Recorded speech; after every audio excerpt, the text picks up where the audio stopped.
आज हम एक ऐसी वीडियो पर रिएक्ट करने वाले हैं जिसमें आम आदमी पार्टी के नेता संजय सिंह ने विपक्ष के नेताओं की बखिया उधेड़ दी। तो बिना किसी देरी के चलिए शुरू करते हैं। 1 2 3 चालू।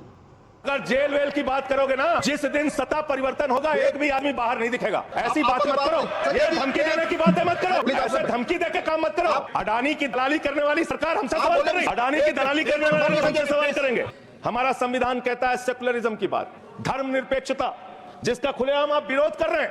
ये एक ऐसी सरकार है, हमारे प्रधानमंत्री जी भारत के संविधान पे शपथ लेकर देश के प्रधानमंत्री बने। यहाँ पे बैठे हुए सांसद संविधान की शपथ लेते हैं, मंत्री संविधान की शपथ लेते हैं, लेकिन संविधान में लिखी हुई बातों को नहीं मानते। धर्मनिरपेक्षता से इनको मतलब नहीं है। हमको अगर दर्शन करना होता है मान्यवर, तो हम काशी जाते हैं, महाकाल का दर्शन करने उज्जैन जाते हैं, प्रभु श्री राम का दर्शन करने अयोध्या जाते हैं। लेकिन भाजपाइयों को जब दर्शन करना होता है तो ये मस्जिद में भगवान का दर्शन करने जाते हैं, मस्जिद में भगवान का दर्शन करने जाते हैं, मस्जिद में मंदिर खोज रहे हैं पूरे देश के अंदर। तो इसलिए मैं इनसे कहना चाहता हूँ, घबराओ मत, चीखना चिल्लाना शुरू कर देते हैं। जय बोलता हूँ, चीखना चिल्लाना शुरू। मान्यवर, ये भारत खोदो योजना चला रहे देश में। अरे मैं कहता हूँ, अगर इतना ही खोदना है, कल को कोई आके दावा करेगा संसद को खोद दो, कम से कम प्रधानमंत्री की डिग्री मिल जाएगी, उसका तो पता चल जाएगा कहां है। संसद खोद दो, ये भारत को योजना बंद करो, इससे देश का विकास होने वाला नहीं है। अब देखिए टोका टोकी करेंगे। बोलिए ना, आप बोलिए, आप किधर बात कर रहे थे? अभी ये लोग जब बोल रहे थे मैं चुपचाप सुना। अगर जेल वेल की बात करोगे ना, जिस दिन सत्ता परिवर्तन होगा एक भी आदमी बाहर नहीं दिखेगा। ऐसी बातें मत करो, धमकी देने की बातें मत करो, उधर कंट्रोल कीजिए सर, ऐसे धमकी देकर काम मत करो। अडानी की दलाली करने वाली सरकार से सवाल कर रही है, ये भ्रष्टाचार नहीं बोलेंगे। अडानी की दलाली करने वाले हमसे सवाल करेंगे। मुझे लगता है कि संजय जी अपना आपा खो गए हैं और उन्होंने अपनी शब्दावली को ध्यान में रखना चाहिए, और ये जो उन्होंने शब्द वाक्य इस्तेमाल किया ये एक्सपंज होना चाहिए। संविधान पे बोलिए, संविधान पर बोलिए संजय जी। दिल्ली में जेल 3 घंटे ईडी सीबीआई दे दो, सबको भेज दूंगा। चलो दे दो ईडी सीबीआई। आप बोलते हैं वो करके आप इसे बोलिए प्लीज। वो बोल रहे हैं जेल क्यों गए? आप रोक रहे हैं उनको।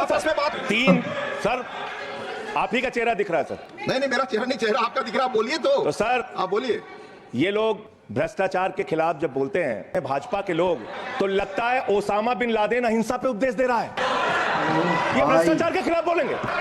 3,02,000 करोड़ रुपए का ठेका इन लोगों ने इलेक्टोरल बॉन्ड के नाम पे लिया सर। 3,02,000 करोड़ रुपए का ठेका इन लोगों ने इलेक्टोरल बॉन्ड के नाम पे सर। गाय काटने वाली कंपनी से चंदा लेने वाले लोग मेरे ऊपर सवाल उठा रहे हैं। ये मंत्री का चुनाव है सर, देश के अंदर एक चुनी हुई सरकार है, संविधान के तहत वो सरकार चुनी हुई है, संघीय ढांचे का जिक्र उस संविधान के अंदर किया गया है, उसको आप क्यों नहीं मानते? दिल्ली की सरकार को क्यों नहीं चलने देते? हमारे सारे काम पे रोक क्यों लगाते हैं आपने सबसे बेहतरीन देश की काम करने वाली सरकार, एक ऐसी सरकार, जब अमेरिका के राष्ट्रपति की पत्नी हिंदुस्तान आई तो मोदी जी ने पूरे देश का हवाला दिया। गुजरात का स्कूल देख लो, मध्य प्रदेश का देख लो, उत्तर प्रदेश का देख लो, हरियाणा का देख लो। उसने कहा हमें केजरीवाल का स्कूल देखना है, मनीष सिसोदिया ने जो स्कूल बनाया है वो स्कूल देखना है। ये काम हमने किया। आज दिल्ली के स्कूल मॉडल की चर्चा पूरी दुनिया में हो रही है, अस्पताल के मॉडल की चर्चा पूरी दुनिया में हो रही है। ये मंत्री है सरकार के। बच्चों शांत हो जाओ, बच्चों हल्ला मत करो, बच्चों शांत, बच्चों हल्ला मत करो, बच्चों शांत। मानवर, ये हमारा टाइम खाने की कोशिश कर रहे हैं। क्या चुनाव के बारे में बोलना गलत है? क्या संविधान के अंतर्गत चुनाव नहीं होता सर? सर चुनाव के बारे में बोलना गलत है? हाँ तो ये आप गायब एंड फेयर इलेक्शन संविधान ने दिया सर। चुनाव का अधिकार संविधान ने दिया। क्या हम चुनाव के घपले पे नहीं बोलेंगे? यहाँ पे घपले पे नहीं बोलेंगे। आई एम नॉट नहीं सर, ऐसे आप तो फिर ऐसे लोग आपको समय दें। नहीं, मैं एक ही बात स्पष्ट करना चाहता हूं कि जिस संविधान ने ये ताकत दी है कि वो वोटर्स लिस्ट के बारे में जो चर्चा कर रहे हैं कि उसको कटवाने का, वो प्रोविजन भी संविधान के अंतर्गत ही है। और उसमें देखने वाली बात यह है कि ये इतने दिन सत्ता पे कहीं रोहिंग्या और बांग्लादेशी के वोटों पर तो नहीं बने हुए थे। इतनी शानदार बात आज की है लीडर ऑफ द हाउस ने सर, मैं इनका नमन करता हूं। इतनी बढ़िया बात इन्होंने कह दी कि मैं इसका जवाब जरूर दूंगा। सर इन्होंने कहा कहीं ऐसा तो नहीं जिनके नाम काटे जा रहे हैं वो रोहिंग्या हैं। हमारे उत्तर प्रदेश के भाई, हमारे पूर्वांचल के भाई, हमारे यूपी बिहार के भाई जो 40-40 साल से दिल्ली में रह रहे हैं, अपने श्रम अपने खून पसीने से दिल्ली को बना रहे हैं, आप उनको रोहिंग्या करें, आप उनको रोहिंग्या करें। हिम्मत कैसे हुई आपके?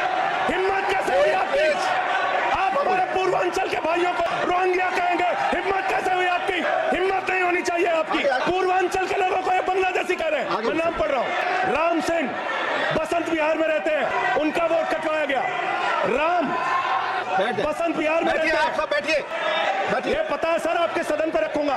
ये हिंदू लोग हैं, हिंदू लोग हैं, इनका नाम राम है, इनका नाम राम है, राम, इनका नाम राम है। नरेंद्र, सुमन, ये सारे नाम लेके आया हूँ। ये हमारे यूपी के, बिहार के, ये दिल्ली में रहने वाले 40-40 साल पुराने रहने वाले लोग हैं। ये बांग्लादेशी नहीं है, ये रोहिंग्या नहीं है। इनको आपने रोहिंग्या और बांग्लादेशी कहा है। पूर्वांचल के लोग आपकी जमानतें जब्त कराएंगे दिल्ली के चुनाव में, देखना।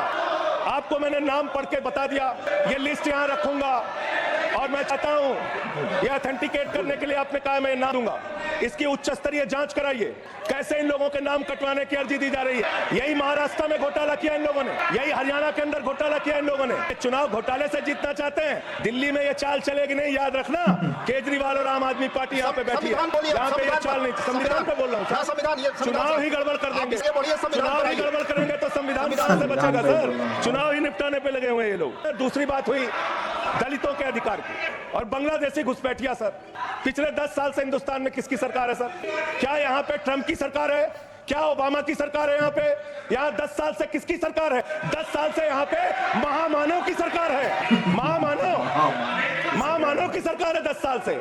मैं महामानव से पूछना चाहता हूँ, नरेंद्र मोदी जी से पूछना चाहता हूँ, अमित शाह जी से पूछना चाहता हूँ, सीमा की सुरक्षा किसके जिम्मे है? अमित शाह के जिम्मे है। सीमा किससे लगती है बांग्लादेश की? त्रिपुरा से लगती है, आसाम से लगती है, बंगाल से लगती है। कोई बांग्लादेशी त्रिपुरा से, बंगाल से, आसाम से, झारखंड पार करके, यूपी पार करके, बिहार पार करके दिल्ली कैसे आ गया? आप लोग घास छीन रहे थे क्या? आपकी सरकार घास छीन रही थी क्या? कैसे आ गए भाई यहाँ पे बांग्लादेशी?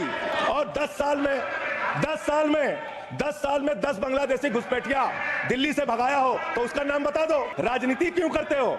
नरेंद्र मोदी का दोस्त अडानी बांग्लादेश को बिजली सप्लाई करता है, आप इसे बिजली सप्लाई करता है। मंत्री पर आपने भारत की बिजली चोरी करके, भारत की बिजली चोरी करके बांग्लादेशियों का घर रोशन करते हो। हमें ज्ञान बता रहे हो, हमको ज्ञान बता रहे हो। हजारों करोड़ की बिजली चोरी करके, झारखंड की बिजली, सर आप ही आ गए सर, मेरा तो नाम गायब हो जाता हूं मैं। सर, झारखंड की बिजली चोरी करके, भारत की बिजली चोरी करके अडानी बांग्लादेश को पहुंचाता है। ये आप ही सब्सिडेट करेंगे, इसको भी करेंगे। हाँ, करें। जितना आप बोलेंगे सब हाजिर कर देंगे साहब, इसलिए हाँ एकदम करेंगे। ये दोहरी नीति नहीं चलेगी। आपके लड़के कतर के शेखों के साथ बिजनेस करेंगे, दुबई के साथ बिजनेस करेंगे, यहाँ मुसलमानों के खिलाफ हिंसा की बात करोगे। मैं एक बात इन लोगों को समझाना चाहता हूँ, दिल्ली चुनाव में आ रहे हो, शांति से आना, एकदम शांति। यहाँ पे अगर गंदी राजनीति की, हिंदू मुसलमान किया, तो हमने दिल्ली वालों को सिखा दिया है। जब तुम कहोगे हिंदू मुसलमान, वो कहेंगे स्कूल अस्पताल, स्कूल अस्पताल, स्कूल अस्पताल। आपको मैं बताना चाहता हूँ, यहाँ किसी भी तरह की तानाशाही और दादागिरी दिखाने की कोशिश मत करना। दिल्ली का चुनाव मुद्दों के ऊपर लड़िए, चुनाव का घोट मत कीजिए। चुनाव हार रहे हो तुम 3 बार से, तो तुम सोच रहे हो वोटर लिस्ट में गड़बड़ी करा देंगे। इससे काम नहीं चलेगा सर, हम काम की बात करते हैं। तो ये है भाई, संजय सिंह ने तो उधेड़ कर फेंक दिया विपक्ष के नेताओं को, और क्या क्या बातें कही हैं, क्या क्या कुछ छोड़ा भी है इन्होंने कहने के लिए। कतर के बारे में बोल दिया, विपक्ष के बारे में बोला, और जो है यहाँ तक कि दिल्ली के इलेक्शन के बारे तक में इन्होंने बोल दिया है। और क्या कहूँ, बहुत सारा बातें इन्होंने कही हैं, शब्द ही नहीं है। और ख़त्म कर दे इसकी वीडियो यहीं पर, मिलते हैं अगले वीडियो में, तब तक के लिए शुक्रिया।